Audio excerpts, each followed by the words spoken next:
Kebenaran, realitas di atas fakta. Kata Yesus kepadanya, "Akulah jalan dan kebenaran dan hidup.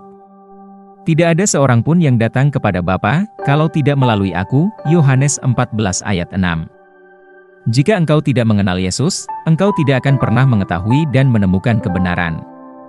Engkau bisa saja hanya akan menemukan fakta-fakta tanpa kebenaran. Kebenaran dan fakta tidaklah sama.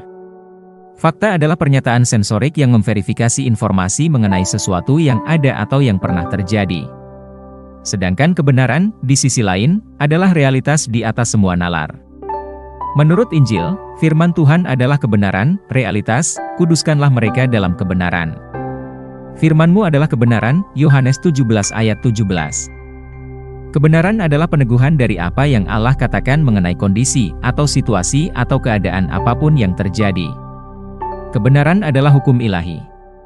Seseorang bisa saja mengatakan kepada engkau suatu fakta tetapi tidak mengatakan kebenaran, karena kebenaran melebihi dan di atas fakta-fakta. Kebenaran mengungkapkan motif. Dalam hukum pengadilan, misalnya, salah satu dari sistem keadilan adalah motif, tujuan atau maksud dari si tertuduh dalam melakukan tindakan kriminal. Motif itulah sebagai penggerak, dorongan, impuls atau hasrat yang menyebabkan terjadinya tindakan kriminal tersebut. Adalah benar bahwa sebuah motif dapat sangat berguna untuk menjelaskan hubungannya dengan bukti untuk mengkonfirmasikan, atau membuktikan seseorang telah melakukan kejahatan, apalagi jika si tertuduh menyangkal telah melakukannya.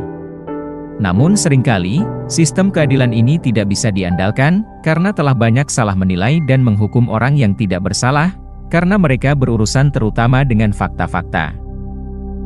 Bagaimana engkau bisa menilai motif manusia? Engkau harus tahu isi hatinya. Bagaimana engkau bisa tahu isi hati manusia? Hanya firman Tuhan, kebenaran, yang menyatakan, menyaring, menganalisa dan menilai setiap pemikiran dan tujuan dari hati. Ibrani 4 ayat 12 NIV mengatakan, "Sebab firman Allah hidup dan kuat dan lebih tajam daripada pedang bermata dua manapun, ia menusuk amat dalam sampai memisahkan jiwa dan roh, sendi-sendi dan sumsum, ia sanggup membedakan pertimbangan dan pikiran hati kita." Oleh sebab itu, senantiasa tundukkan fakta-fakta dan setiap situasi kepada kebenaran firman Tuhan. Kesampingkan fakta-fakta dengan kebenaran.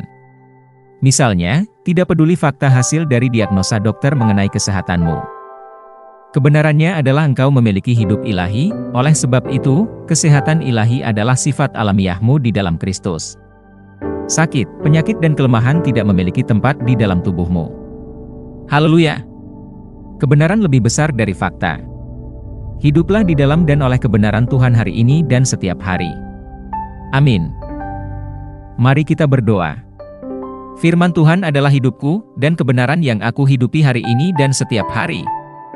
Aku berjalan dalam kebenaran, penuh dengan pengetahuan dan pengenalan akan kehendak Allah dalam segala kebijaksanaan dan pengertian ilahi.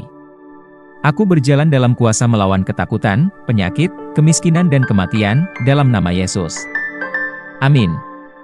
Ayat renungan hari ini terdapat dalam Kisah Para Rasul 5 ayat 19-20, Kisah Para Rasul 12 ayat 10.